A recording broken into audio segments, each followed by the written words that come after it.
Amar lo que es como es. Hola, soy Pilar Lozano y este es tu canal Poder Interior. Cada viernes te comparto herramientas para que conectes con tu interior y transformes tu vida.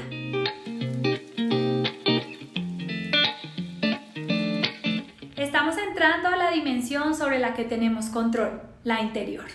Podría decirse que Amar lo que es de Byron Katie es un libro de autoayuda. La autora norteamericana nos propone realizar lo que ella llama el trabajo, the work, una indagación en nosotros mismos para encontrar la felicidad con la sencilla ayuda de un papel y un lápiz. Plantea 4 preguntas que deberías desmontar esa parte de nuestro hemisferio izquierdo cerebral que elabora una historia que no se ajusta normalmente a la realidad en la que estamos viviendo. Amar lo que es son 4 preguntas que pueden cambiar totalmente tu vida. Es un manual para la práctica del trabajo, un proceso simple y poderoso que puede poner fin a tu sufrimiento, sea cual sea la circunstancia en la que te encuentres en este momento. El trabajo te permite conectar con tu yo más profundo, ampliar la mirada sobre esa situación que te está preocupando y encontrar tus propias respuestas a los problemas y a los conflictos siguiendo tu guía interior. 1. Ocúpate de tus asuntos. Encontramos 3 tipos de asuntos: los míos, los tuyos y los de la realidad o los de Dios, todo aquello que se escapa de nuestro control. Un terremoto, retraso en un avión, las lluvias o los cambios que tiene que hacer otra persona. Estar en asuntos de Dios es una pérdida de tiempo y es una pérdida de energía. No sirve para nada y tenemos la tendencia a lo que a lo largo del día nos lamentamos por lo que simplemente ocurre a nuestro alrededor y que no está en nuestras manos hacerlo diferente. Cuando mientes, ese es tu asunto. Si ante una determinada situación mientes, esa es tu decisión, solamente depende de ti. Si mientes o no, ese es asunto tuyo. De igual manera, tú decides mentir o no hacerlo en una situación determinada, ese es tu asunto. En el caso de que me moleste contigo por mentir, estoy en tus asuntos. Cuando estoy en tus asuntos, dejo de atender mi mundo interno. Me separo de mí, me desconecto de ti y del resto del mundo.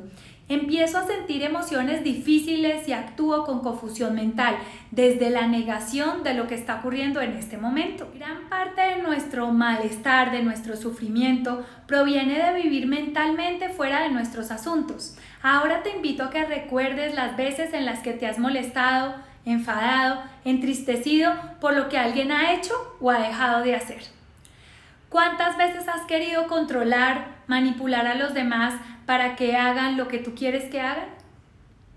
Tenemos la tendencia a estar en asuntos de los demás la mayoría de nuestro día, la mayoría de nuestra vida. Así lo hemos aprendido desde pequeños y lo vemos como algo normal, algo natural. Esta es una fuente de conflictos. Mi asunto es ocuparme de lo que es adecuado para mí. Es así de simple. Ocuparme mentalmente de tus asuntos es un obstáculo para atender los míos. Dejo de atender los míos por ocuparme de los tuyos. Imagina por un momento cómo sería ocuparte únicamente de tus asuntos. La idea es que podamos distinguir entre condiciones. Aquello que no podemos cambiar, por ejemplo, mi estatura, mi altura, y los problemas en que sí, aquello que sí puedo cambiar, por ejemplo, mi forma de tratar a los demás. Esa distinción, esa diferencia puede ayudarnos a enfocar la energía y el tiempo en la dirección correcta. Saber lo que es adecuado para mí es mi único asunto, el único espacio en donde de verdad puedo tener influencia y capacidad de cambiar. Alcanzar la capacidad de estar en mis asuntos es una habilidad que se va desarrollando con la práctica del trabajo. Se debe integrar momento a momento, día a día. Es muy transformador y supone dejar de malgastar el tiempo y la energía y la vida da un giro de 180 grados. El punto 2 es darle el lugar adecuado a tus pensamientos. Identifica los pensamientos estresantes, dale la bienvenida e indaga en ellos. Ten en cuenta estos 4 principios. El primer principio es observa cuando tus pensamientos se oponen a la realidad. La idea es que cuando queremos que la realidad sea diferente a lo que es, dejamos de amar lo que es y cómo es, y esto nos genera tensión y sufrimiento. Siguiendo con el ejemplo anterior, si pienso que no deberías mentir, quiero cambiarte y no te acepto como eres en ese momento. Y lo más importante es que no puedo hacer nada para cambiarte. Puedo pedirte que no me mientas y eso no asegura que no vuelva a suceder.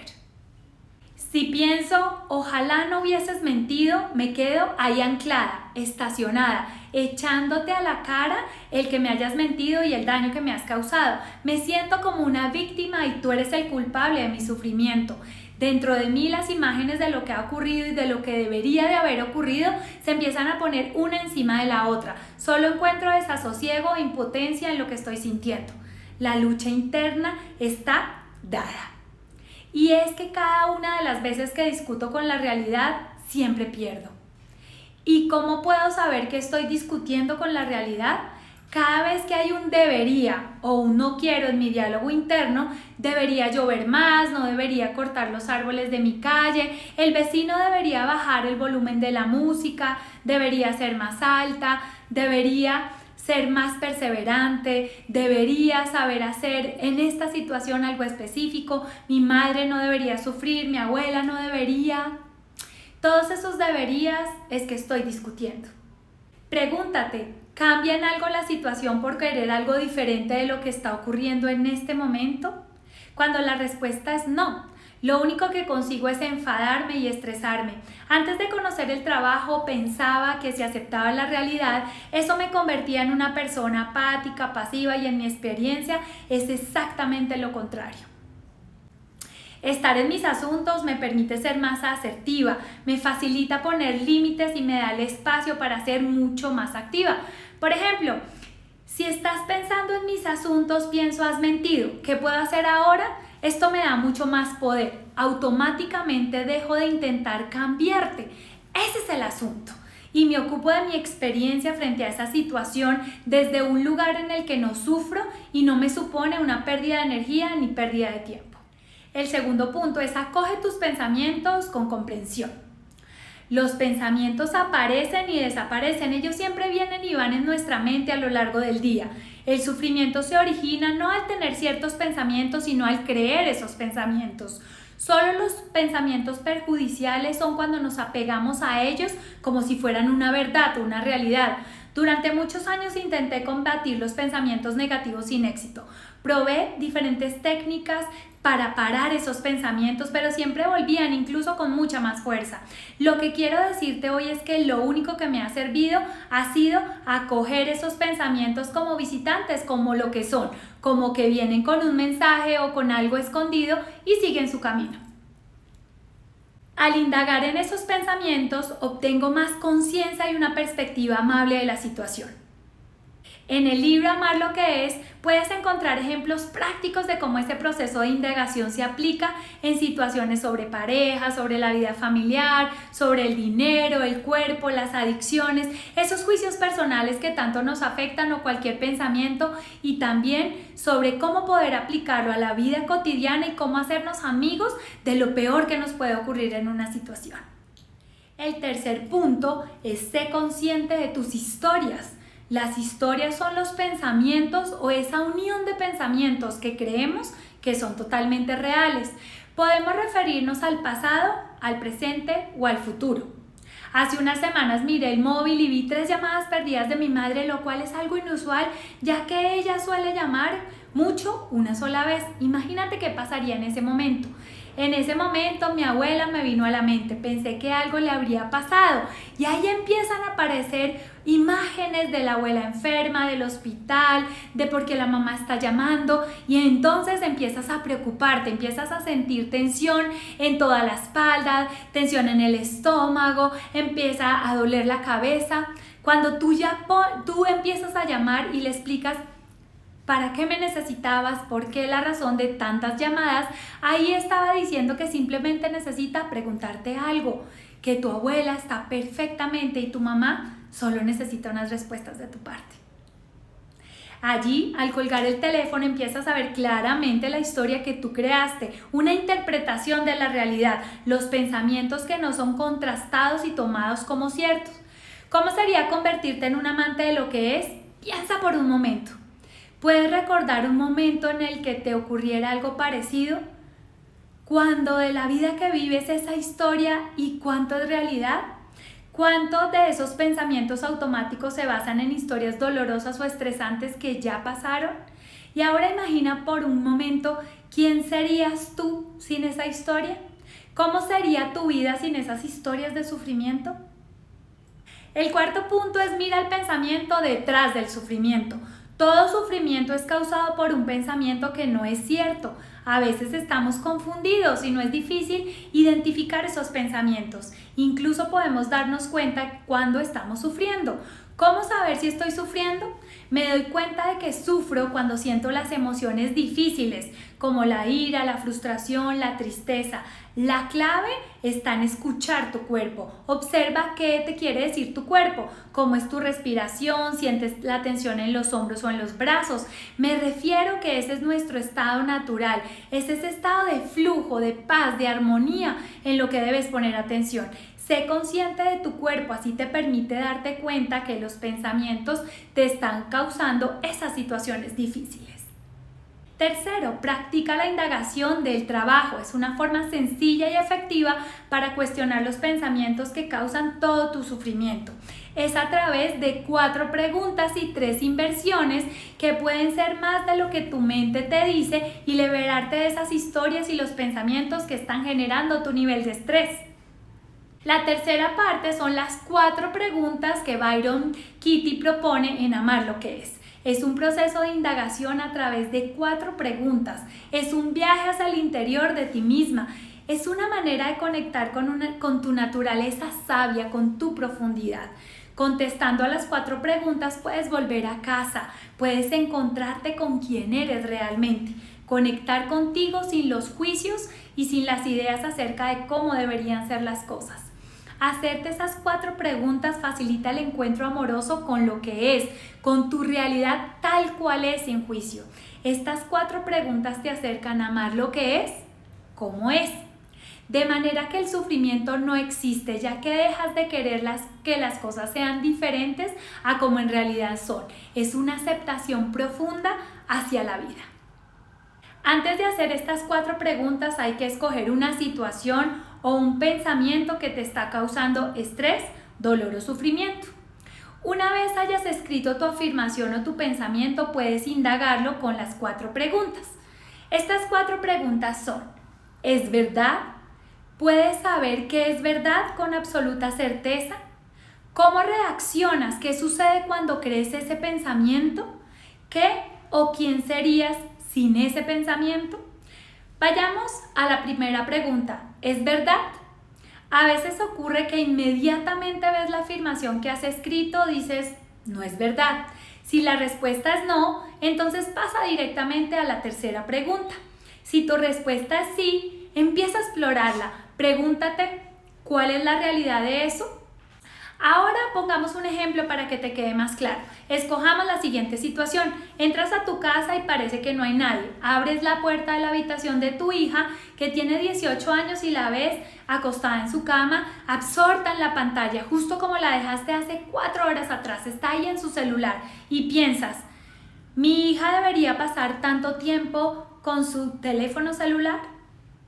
¿Cuál es la medida de esta situación? Según tu experiencia, ¿María pasa mucho tiempo con el celular? Tu respuesta sería sí. Tu pensamiento dice, María no debería pasar tanto tiempo en su celular. Esa es toda una discusión mental con lo que es. El discutir con la realidad no te beneficia ni tampoco hace que tu hija cambie su comportamiento. Tal vez si aceptaras que ella pasa ese tiempo en su celular, algo ocurre y cambios insospechados empiezan a tener lugar. Sin los debería o no debería, podemos ver la realidad tal como es, y esto nos hace libres de actuar de una manera efectiva, lúcida y sensata. Byron Katie nos lo dice en Amar lo que es. Al preguntarte cuál es la realidad de eso, es útil para poder salirte mentalmente de esa historia y transformarla en una realidad, en la verdad de lo que es, de lo que realmente está sucediendo en tu vida. Si te preguntas de quién es asunto, como decía antes, hay 3 clases de asunto: los míos, los tuyos y los de la realidad o los de Dios. Al preguntarte en los asuntos de quién estoy cuando tengo el pensamiento de mi hija no debería pasar tanto tiempo en el celular, ¿de quién crees que es el asunto? Cada vez que piensas que alguien tiene que hacer algo diferente a lo que está haciendo, que alguien necesita cambiar, estás mentalmente en los asuntos de esa persona, de la otra persona y no en los tuyos. Estás afuera de tus asuntos, de eso que estás viviendo la vida de esa persona y desatendiendo totalmente tu vida. La segunda pregunta, ¿puedes saber que es verdad con absoluta certeza? Si la respuesta a la pregunta 1 es sí, entonces pregúntate, ¿tengo la absoluta certeza de que eso es verdad? En muchos casos ese pensamiento es una apariencia, es decir, solo parece ser verdad, solo lo parece. Esta pregunta es una invitación a escuchar la voz interior y a ver la realidad tal como es. Solemos creer historias acerca del mundo sin cuestionarnos si son verdad o no lo son. Entonces, al conectar con nuestra voz interna nos damos cuenta de que no hay ningún debería ser, solo hay lo que es. La verdad no puede ser dictada por nadie, tiene existencia propia. Siguiendo con el ejemplo de mi hija no debería pasar tanto tiempo en el teléfono celular, puedes pensar que claro, es verdad. Puedes creer, hoy en día mucha gente tiene adicción a su teléfono y que esto trae unas consecuencias negativas a la hora de relacionarse con los demás, los aísla de los demás. Entonces, pregúntate, ¿tienes la absoluta certeza de que es verdad que tu hija no debería pasar tanto tiempo con su teléfono celular? ¿Tienes la absoluta certeza de que tu hija le iría mejor si dejara pasar tanto tiempo en su celular? ¿Puedes realmente saber que le aportaría más felicidad o bienestar a tu hija? Simplemente completa estas preguntas. Mi hija no debería pasar tanto tiempo con el celular. ¿Tienes la absoluta certeza de que es verdad? Si la respuesta es sí, entonces pasa a la pregunta 3. Si estás confundida, si no puedes probar, mira otros ejercicios. Cuando piensas que es verdad, cuando la afirmación que estás indagando te parece un hecho irrefutable, entonces puedes explorar las siguientes afirmaciones para llegar mucho más profunda en la indagación. Y si eso significa que es una manera de explorar más a fondo tu pensamiento, sería añadiendo la frase y eso significa que, ahí vas encontrando el para qué, de manera que tendrías que coger el hecho en sí. En este caso quitamos el debería y escribimos el hecho como tal. Mi hija pasa mucho tiempo en su celular y eso significa que dejará sus estudios, será adicta de alguna manera a una aplicación, perdería tiempo sin sentido, seguirá siendo dependiente de mí económicamente toda su vida. Ahora tienes una interpretación del hecho y no del debería. Puedes escribirla y hacer las 4 preguntas y las inversiones si eso te ha quedado claro. ¿Qué crees que tendrías? Otro método de expresar la afirmación es coger el hecho en sí y preguntarte ¿qué crees que tendrías si la realidad fuese como tú deseas en este momento? Mi hija no debería pasar tanto tiempo con el móvil. Al responder esa pregunta, ¿qué crees que tendrías? Podría ser que ella dejara de pasar tanto tiempo en su celular. Ella te prestaría mucho más atención y estaría más pendiente de ti. Esto te daría más confianza en la relación que tienes con ella. Ahora puedes indagar. Si ella no pasa tanto tiempo con su celular, me prestaría más atención y me escucharía más. Pasaría más tiempo conmigo. O si ella no pasara tanto tiempo en su celular, sabría qué hacer en la vida, a qué dedicarse en su vida. Pregúntate, ¿qué es lo peor que podría pasar? Cuando tu pensamiento expresa algo que crees que no quieres o imagina lo peor que podría ocurrir. Imagina el peor resultado posible y vívelo. Lleva todas esas situaciones al extremo, al límite. Mira el ejemplo. Mi hija pasa mucho tiempo con el celular. ¿Qué es lo peor que podría pasar? Y haz ahora una lista de todas aquellas cosas terribles, de lo peor que podría pasar.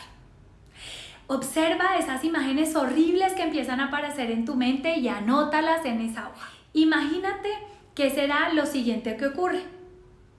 Después de eso, ¿qué ocurriría? Y después, ¿qué ocurriría? Y escribe todos esos miedos que empiezan a llegar a tu vida. Tercera pregunta. ¿Cómo reaccionas? ¿Qué sucede cuando crees ese pensamiento? Con esta pregunta empiezas a explorar los efectos de creer la afirmación, empiezas a experimentar qué sucede adentro al creer ese pensamiento. Las consecuencias pueden ser desde una tensión ligera hasta un malestar en todo tu cuerpo. Falta de concentración, estrés, nervios, ese miedo que paraliza. La tensión nunca es tan natural como la paz, invita a que explores como antes a tener ese pensamiento. Muchas personas pasan gran parte de su vida reaccionando a lo que piensan sin ni siquiera ser conscientes de ello. Están sumergidos en la historia y no en lo que realmente es. Cuando crees los pensamientos que se oponen a la realidad, empiezas a generar unas emociones totalmente incómodas para ti. Esas emociones vienen acompañadas de tensiones, de sensaciones desagradables en todo tu cuerpo. La invitación que te traigo hoy es a darte cuenta que las emociones que estás teniendo y a observar todas esas reacciones físicas molestas, al darte cuenta cómo te quita la paz interna. Los pensamientos estresantes también evocan imágenes del pasado, del futuro, que aparecen esas imágenes que se están corroborando eso que tú estás pensando, que te demuestran que ese pensamiento es verdad. Normalmente esas imágenes te muestran a ti como una víctima de esa situación injusta que está pasando y a la otra persona como ese verdugo que está causando todo tu malestar y todo tu dolor. ¿Puedes encontrar una razón para renunciar a ese pensamiento? Esta pregunta es muy poderosa. Para explorar lo que pasa en tu cuerpo y en tus emociones, empiezas a ser consciente de ese impacto negativo que este pensamiento está trayendo a ti. No se trata de forzarte a renunciar al pensamiento, simplemente es reconocer los motivos que podrías para tener que dejarlo ir, aunque en realidad, como afirma Byron Katie, es amar lo que es. Es el pensamiento el que te va a dejar ir a ti, no tú a ese pensamiento. ¿Puedes encontrar una razón que no sea estresante para mantener ese pensamiento? De nuevo, la invitación es a observar cómo pudiera ser que encuentres razones, pero todas generan tensión, estrés y malestar. Si lo que quieres es dejar de sufrir, entonces ninguna de esos pensamientos son válidos. Puedes preguntarte, ¿este pensamiento trae paz o estrés a mi vida? Siempre la respuesta es estrés. Ahora la cuarta pregunta. ¿Quién serías sin ese pensamiento? Imagínate en la situación que has traído a indagación y cierra los ojos por unos momentos. Toma 3 respiraciones profundas e imagina quién serías si no tuvieras la capacidad, si no pudieras detener ese pensamiento. ¿Cómo ves a esa persona sin la historia? ¿Cómo cambia el momento sin ese pensamiento? ¿Cómo te sientes con respecto a esta persona sin la historia que inventaste? ¿Te sientes más cercana a ella o más alejada de ella? ¿Qué ha cambiado en esa situación? También puede ser que te cueste contestar esas preguntas al principio. Pudiera ser que nunca has explorado una situación sin una historia unida. Sin la historia actuamos más eficazmente y también somos capaces de escuchar, de sentir alegría y de ser felices. Sin la historia el miedo desaparece completamente. Es simplemente amar lo que es. La felicidad es el estado natural de esa persona que sabe que no hay nada que saber y que ya tiene sentido todo lo que necesita aquí y ahora. A veces al sumergirnos en esta pregunta, ¿qué o quién sería sin ese pensamiento?, sentimos que nuestra identidad empieza a tambalearse, a moverse.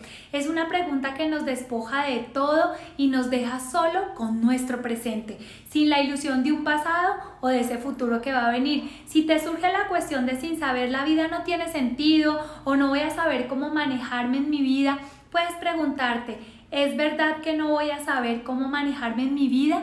Y seguir con las siguientes 4 preguntas. En mi experiencia, colocar estos pensamientos a la indagación me devuelve a mi mente lúcida, presente y tranquila, que es la muestra de la realidad, que es más amable de lo que mis pensamientos me están mostrando o me están diciendo que es. Tal vez al principio puede resultar un poco complicado, un poco complejo estas 4 preguntas, pero si tomas una hoja, tomas un bolígrafo y un poco de práctica, vas a poder liberarte de tu sufrimiento, de alcanzar ese conocimiento mucho más profundo de ti misma y un acercamiento a amar lo que es, como es. Ahora pasemos un poco a la inversión. Para invertir un pensamiento, para transformar en lo contrario un pensamiento original, vuelve a escribirlo. Mi hija no debería pasar tanto tiempo en su celular. En este caso encontramos dos posibles cambios. La inversión hacia ti mismo, es decir, en lugar de decir él o ella, escribe yo no debería pasar tanto tiempo con el celular. Y la otra es lo opuesto, que es esa inversión de 180 grados. Mi hija sí debería pasar tanto tiempo con su celular. Esta es una parte muy potente, es una parte clave en la indagación donde buscamos ejemplo de cómo estas nuevas afirmaciones obtenidas al darle el cambio, a darle la vuelta completamente a la afirmación original, puede ser igual y mucho más verdaderas. También llegues a descubrir 3 o más inversiones para una sola afirmación. Lo interesante es que lo que inviertas sea real y auténtico para ti. Las inversiones te dan claves para saber cómo actuar la próxima vez que un hecho similar ocurra, respondiendo a la situación en lugar de reaccionar a la situación. También te dejan ver dónde estabas emocionalmente, psicológicamente, en el momento en el que te sentiste tan molesta con la situación. En mi experiencia, para empezar a amar lo que es, hay que practicar el trabajo a través de las 4 preguntas y hacer las inversiones que encuentres. Sigue estas preguntas que me han ayudado muchísimo en mi vida. Déjame tus comentarios aquí en la cajita debajo del video, ya que amo leerte. Y si te gustó este video, compártela con esas personas que tanto lo necesitan.